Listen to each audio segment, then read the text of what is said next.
would you like to take this opportunity finally to tell the rioters to stop rioting? Yes or no? Absolutely.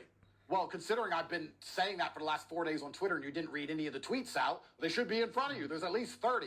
Let me make it clear to the people on both sides of the equation, all of my brothers in Islam and all of the Christians and native people of the UK who feel like they're underrepresented. You have more in common with the people you live amongst than you do with these political elites. The people you live amongst love their children and they're struggling to pay the bills exactly like you are. There's no reason for UK, one of the greatest countries in the world, one of the largest empires in history, to be plunged into poverty if it wasn't being looted by a political class that do not care about you. And the people who do not care about you, the number one thing they want is the different breeds or different types or different categories of poor people to fight so nobody looks up and sees who the real enemy is.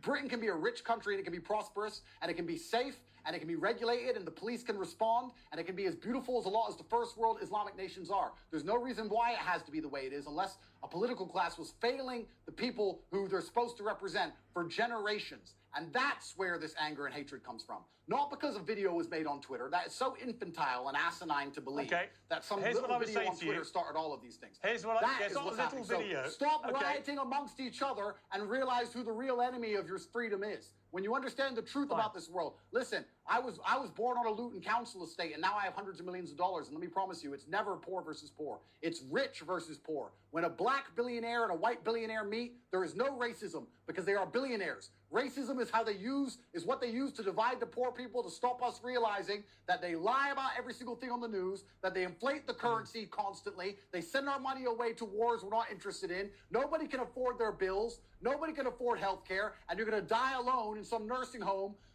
because you can't afford a nice house, because even then they're going to inheritance tax it. They don't want you realizing the truth. And that's why, they want the poor people to fight the poor people.